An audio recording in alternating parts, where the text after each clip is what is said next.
Bonjour tout le monde et bienvenue dans cette nouvelle vidéo sur le chapitre des géométries, de la géométrie repérée, vue en seconde.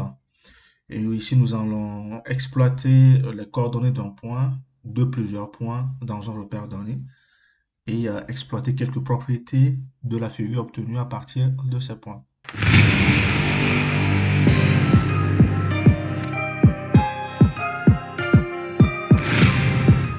Voici l'énoncé de ce second exercice. Exercice 2.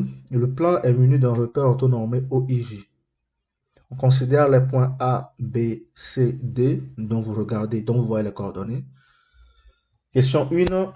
Faire une figure. Bien, nous sommes dans un repère orthonormé, donc la figure à faire est toute simple. C'est dans un repère orthonormé que nous ferons cette figure. C'est-à-dire que nous aurons l'axe vertical qui est l'axe des ordonnées, puis l'axe horizontal qui est l'axe des abscisses. Bien sûr, ne pas oublier les flèches pour orienter ces différents axes. Je vais faire de graduation qui ne soit pas exacte. Le but, c'est d'aller vite pour vous expliquer. Je vous invite par contre, vous, à faire une bonne graduation au centimètre. Voilà. Prenez votre double décimètre et faites la graduation. Ensuite, je vais graduer l'axe. Voilà, c'est bon. Moins 2, moins 4, moins 6, moins 8. Parfait. Moins 2, moins 4, moins 6. Et 2, 4, 6, 8. Donc, le point A pour coordonner moins 2, 2. Donc, X moins 2, Y 2. Donc, le point A sera à peu près là. Le point B a pour coordonner, donc ça c'est A. Le point B a pour coordonner moins 7, moins 3. X moins 7, Y moins 3. Donc, ça sera à peu près là. Oui, à peu près là. Ça c'est le point B. Le point C a pour coordonner 0, moins 2. 0, moins 2, donc le point C se trouvera ici. Le point D a pour coordonner 5, 3. X égale à 5 et Y égale à 3. À peu près là. Voilà, ça c'est le point D. Donc la figure que l'on me demandait de faire, c'est cette figure que je vais faire. Voilà.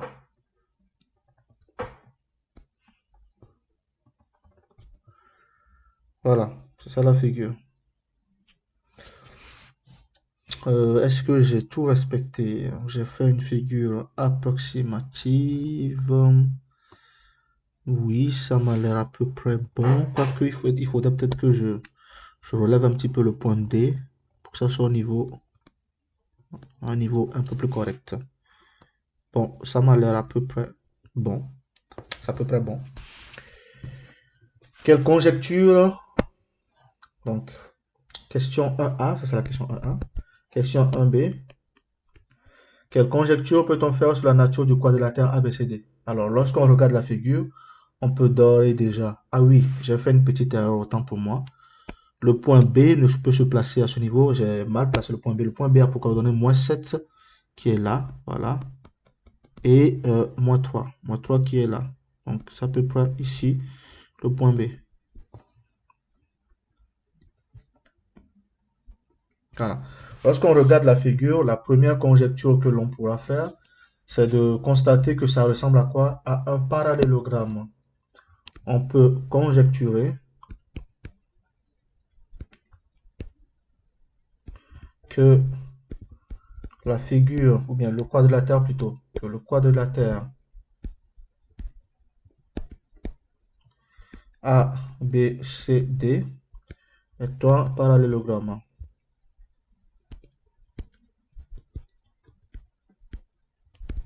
C'est la conjecture à faire. Question 2. Montrer que ABCD est un parallélogramme. Montrons que ABCD est un parallélogramme.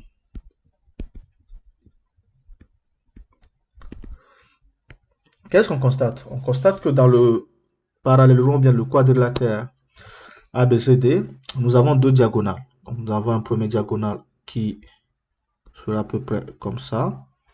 Et nous avons un second qui sera à peu près par là. Voilà. Donc, si, plutôt, pour que ABCD soit un parallélogramme.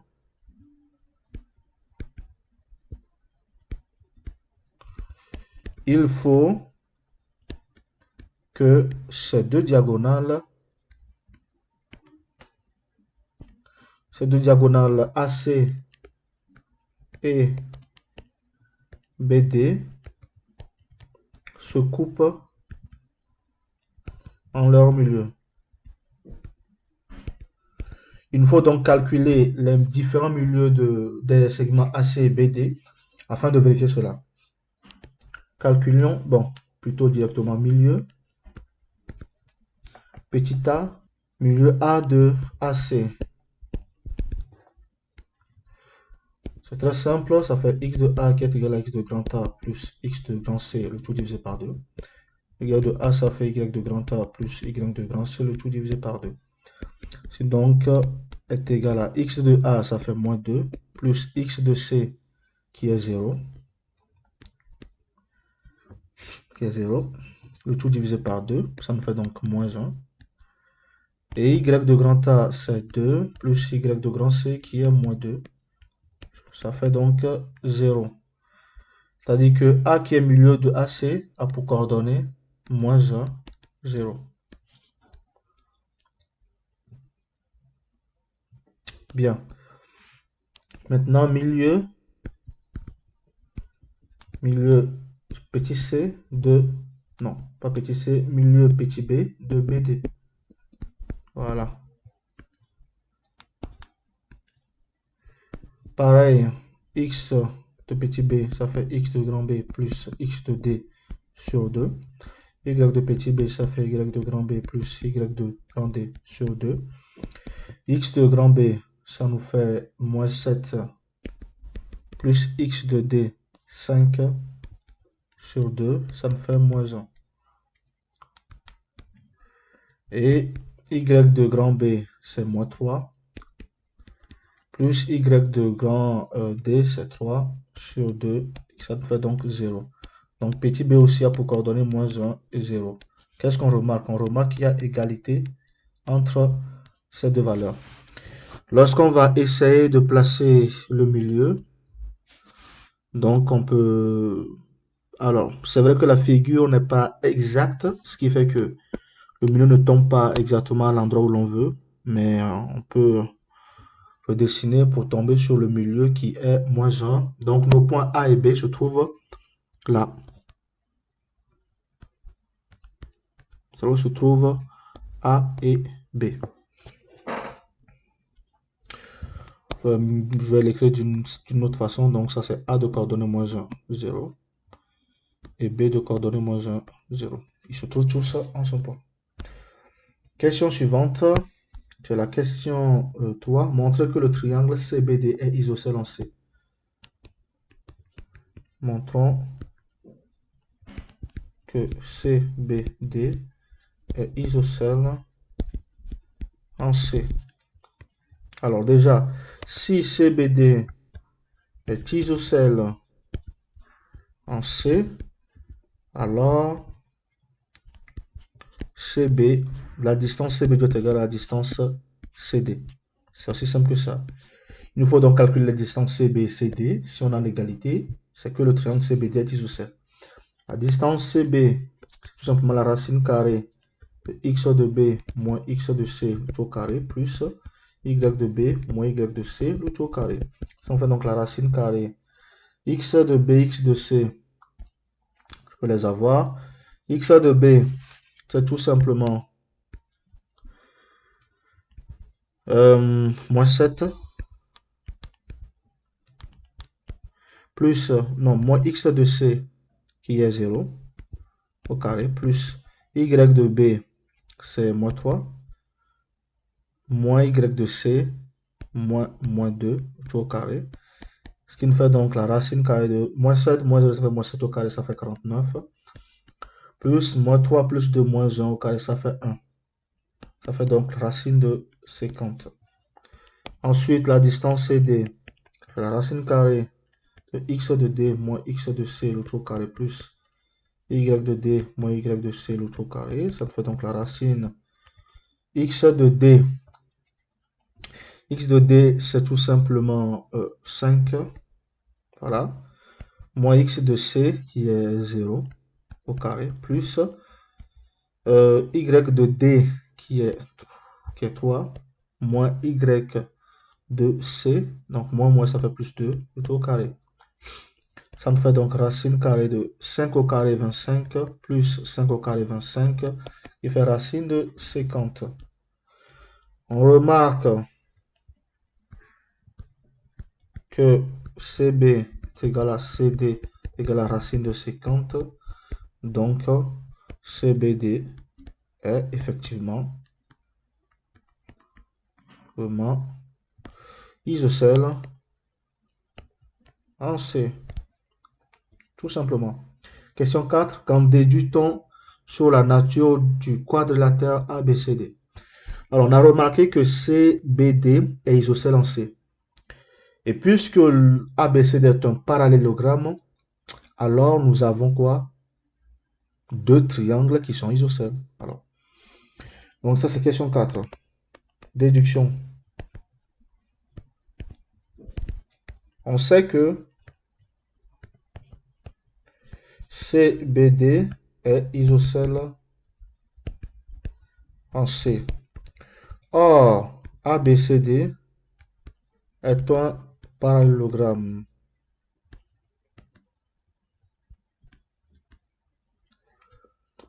Un parallélogramme. Donc,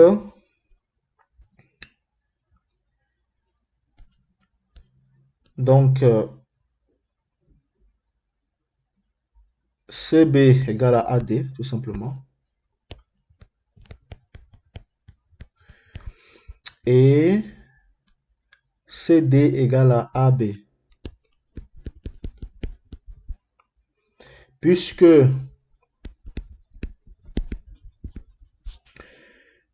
CB est égal à CD, eh bien, on a AD qui est égal à AB.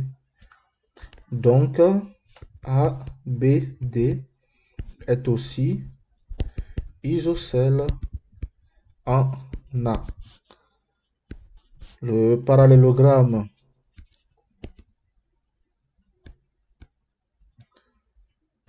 ABCD est ainsi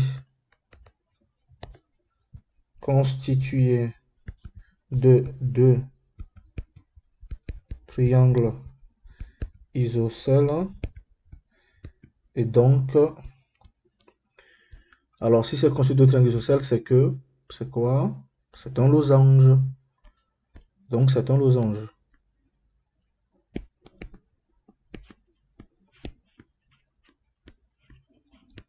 C'est simple que ça. Bien. Ainsi donc, ce fut la dernière question. Et donc, cette vidéo prend fin. Je vous remercie d'avoir suivi cette vidéo. Je vous invite à me suivre régulièrement et à suivre régulièrement ma chaîne. Je vous invite également à liker cette vidéo, voilà celle-ci.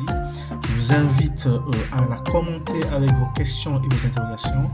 Je vous invite également à vous abonner à cette chaîne parce que vous verrez régulièrement de nouvelles vidéos qui parlent de sciences, d'études académiques et j'en passe. Je vous invite enfin à consulter la description de cette vidéo pour y voir mon adresse mail sur laquelle vous pouvez m'envoyer des exercices un peu plus compliqués et des interrogations que vous aurez du mal à mettre dans les commentaires. Merci, à bientôt.